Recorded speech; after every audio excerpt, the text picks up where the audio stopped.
Hello, so for today's video I wanted to give my opinions on the upcoming 2-2-2 meta, also known as the role lock. So moving forward, they're going to make changes to where for competitive and quick play, all teams will be composed of 2 healers, 2 damage, and 2 tanks. So I definitely see the positives of this, but I am a little bit apprehensive of these changes, and I'm going to try my best to explain why I'm not 100% on board with this idea just yet. So first of all, I want to list my biggest complaint about this, and that's that they're having it also for quick play.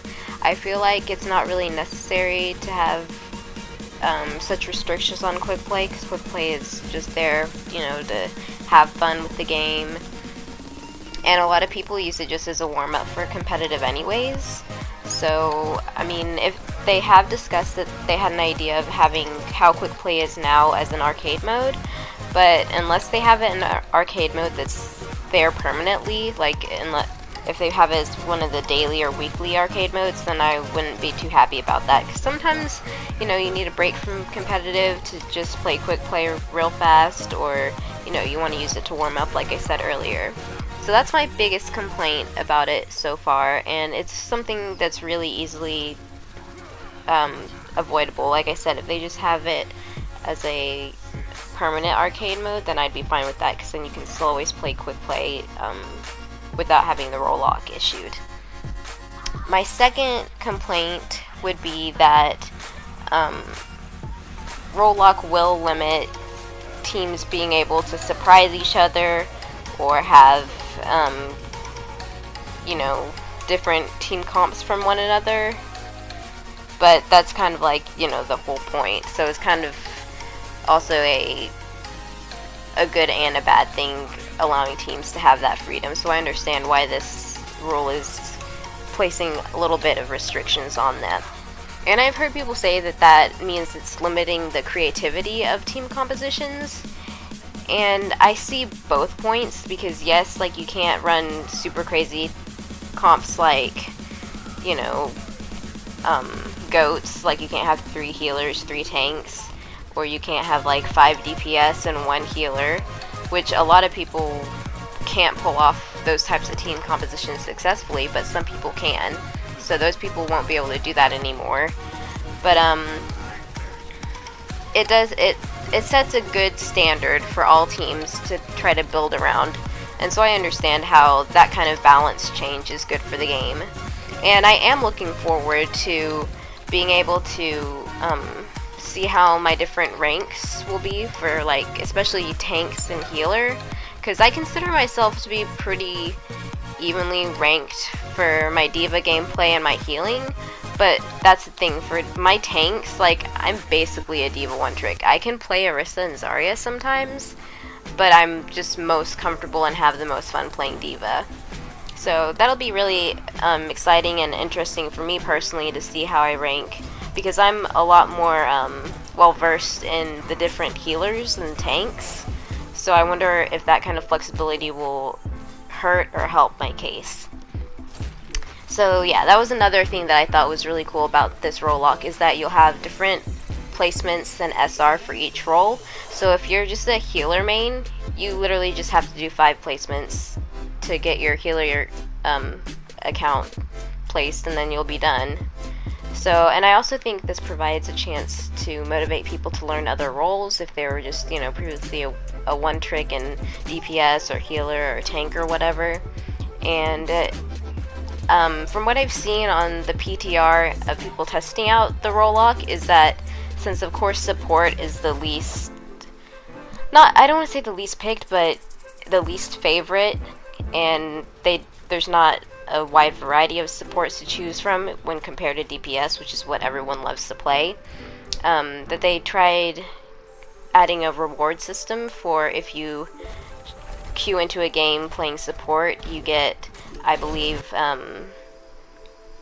credits for the different role that you pick. I don't know if you also get credits for picking tank, but I think you definitely should. But that was also one of my ideas, is that tanks are very central to the game, and especially going forward with this 2-2-2 meta, I feel like if your team doesn't have a shield tank, you're going to be at a big disadvantage, because if the other team has a shield tank, especially like a Ryan Zarya, and you're running like a Hammond D.Va, your team is going to be at an automatic disadvantage, no matter how good your Hammond and D.Va are and how well they coordinate with each other. So I feel like they should definitely either institute some way to differentiate people that are shield tank or main tank players and versus off tank, and then they should also set up a reward system for playing main tank and off tank when your roles are needed. I don't know how feasible that would be, but I feel like that definitely would be a benefit to people. At least some way to show, like maybe on your profile or something, that you prefer to queue in for a shield tank or an off tank. So one of my, I guess, last parting comments about this is that I tend to like to play my characters depending on the map a whole lot. Like there's very specific maps like Route 66, Eichenwald, and King's Row that I love playing Symmetra and Ana on. And like I love playing Symmetra on Oasis and Hanamura, of course, on both attack and defense for Hanamura. But you know, it's just it's gonna be kind of difficult to plan those kind of things when you pick your role before you queue into a game. So I hope that isn't an issue too much, because you know there's some maps that are really good for Orisa Hog, and if I queue into a game as a tank and so my teammates are expecting me to play Orisa or Hog, you know, I'm gonna play Orisa because that's who I'm better at. But if the other person already picks Orisa, then you know I'll be forced to play a character that I'm not too comfortable with. So for me personally, I really am kind of apprehensive about which role I should pick before a game. So I'll probably mostly do healers and DPS from now on, and just, you know, kind of see how often I get to play D.Va as a tank role. So that'll, you know, I'll definitely place my tank role, but I probably won't do competitive as a tank too often. And I feel like that's kind of how a lot of people are going to feel, because a lot of people are already super exhausted and tired of having to play the main tanks in Overwatch. And I think that problem can be solved by once we have a lot more variety of tanks to choose from. So I'm sure that's why, you know, everyone's been real excited about Sigma, and he's a very interesting character. So I'll be interested to see how he fits in with the meta and what kind of meta there will be. There's definitely, like I said, there's not a lot of main tanks to choose from, and it's just more fun as a whole to play DPS, and that role has so many different characters. So, you know, the DPS are really going to be the main thing that sets everyone's team comps apart from each other, I feel like.